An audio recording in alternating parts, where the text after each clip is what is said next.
자, 오늘 우리가 파헤쳐볼 이야기는 바로 한국 증시입니다. 시장이 완전히 새로운 국면, 그러니까 레벨업을 했다는 분석이 나왔는데 도대체 이게 무슨 의미인지 그 속사정을 한번 깊숙이 들여다보겠습니다. 네, 바로 이 한 문장이 오늘의 핵심입니다. 거시경제, 그러니까 매크로가 짓누르는 상황에서도 실적으로 모든 걸 증명해냈고 외국인들은 조 단위로 돈을 쏟아부었죠. 이건 그냥 시장이 좀 올랐다 이런 차원의 이야기가 아니에요. 말 그대로 한국 증시가 구조적으로 레벨업했다는 선언과도 같았다는 겁니다. 아닌데 구조적 레벨업이라니 말이 좀 어렵죠. 시장 전체가 레벨업했다는 게 도대체 무슨 뜻일까요? 오늘 우리가 풀어야 할 가장 중요한 질문이 바로 이겁니다. 자, 그럼 첫 번째 파트입니다. 증시의 구조적 레벨업. 과연 어떤 근거로 이런 엄청난 진단을 내렸는지 한번 살펴보시죠. 쉽게 말해서 시장을 움직이는 엔진 자체가 바뀌었다는 신호예요.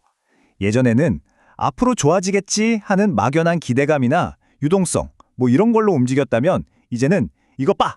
우리가 이만큼 벌었어! 하고 숫자로 딱 증명된 그런 실적을 보고 움직이기 시작했다는 거죠. 한마디로 뜬구름 잡는 시장이 아니게 됐다는 겁니다. 좋습니다.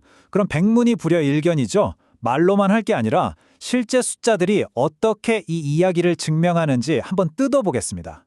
보세요. 코스피가 2% 넘게, 코스닥도 거의 2% 가까이 급등했어요.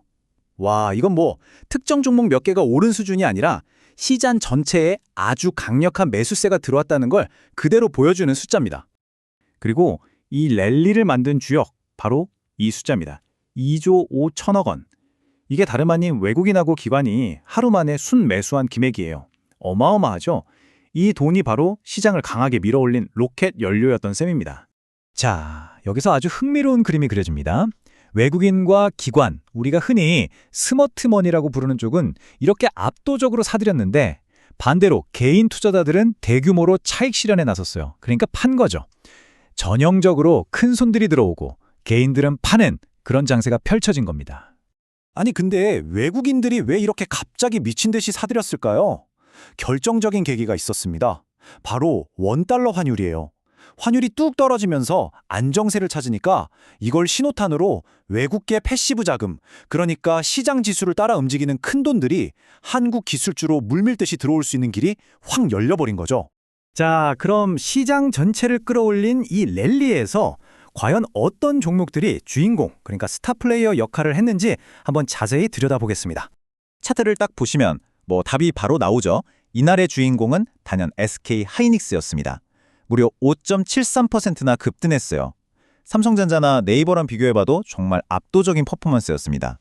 그럼 SK 하이닉스는 왜 이렇게 날아올랐을까요? 이유가 한두 가지가 아니에요. 일단 사상 최고가를 찍었고 1분기 영업이익이 정말 역대급 실적을 발표했죠. 여기에 미국 필라델피아 반도체 지수가 계속 오르는 글로벌 훈풍까지 불어졌고요. 결정적으로 지금 가장 핫한 HBM 시장에서 거의 독점적인 지위를 가지고 있다는 점, 이 모든 퍼즐 조각이 완벽하게 맞아떨어진 겁니다. 다른 대장주들을 보면 그림이 더 선명해져요. 삼성전자나 현대차 같은 경우엔 좋은 실적 데이터랑 글로벌 트렌드를 잘 타면서 같이 강세를 보였거든요. 그런데 네이버는 좀 달랐어요. 시장 전체가 이렇게 뜨거운데 0.47% 상승에 그쳤죠. 왜냐? AI로 그래서 돈은 언제 벌 건데? 하는 투자자들의 물음표를 아직 느낌표로 바꿔주지 못했기 때문이에요. 이런 불확실성이 발목을 잡은 거죠. 자, 지금까지는 반도체 이야기였고요. 그런데 시장을 움직인 동력이 하나가 더 있었습니다. 반도체 말고 또 다른 중요한 축은 과연 무엇이었을까요? 네, 바로 요즘 아주 뜨거운 키워드죠. 밸류업입니다. K-밸류업 프로그램, 이게 뭐냐면요. 정부가 나서서 기업들한테, 주주들한테 좀 잘해라, 배당도 늘리고 자사주도 사고 해서 주주 가치를 좀 높여라 하고 독려하는 정책입니다. 이게 왜 중요하냐면 외국인들의 돈이 왜 반도체 같은 기술주뿐만 아니라 다른 곳으로도 흘러 들어갔는지를 설명해주는 핵심 열쇠거든요. 바로 이 밸류업 프로그램이라는 새로운 투자 공식이 생기니까 외국인들이 딱 타겟을 정한 거죠. 아, 실적 탄탄하고 주주하는 의지도 확실한 금융주나 지주회사들, 바로 저기다 하면서요. 그동안 저평가받았던 하지만 속은 튼튼했던 기업들에게 투자할 아주 좋은 명분이 생긴 겁니다. 자, 여기까지 들어보시면 이런 질문이 생기실 거예요. 그래서 이날 엄청나게 오른 거 그냥 하루짜리 반짝 이벤트였을까? 아니면 진짜 뭔가 큰 추세의 시작을 알리는 신호탄일까? 이게 어쩌면 오늘 이야기에서 가장 중요한 질문일 겁니다. 바로 이 그림이 그 답을 보여줍니다. 시장의 무게중심이 완전히 이동했다는 거예요. 과거에는 중앙은행이 돈을 푼다더라, 정책이 어떻게 된다더라 이런 기대감에 주가가 춤을 췄다면요. 지금은 그게 아니라는 거죠.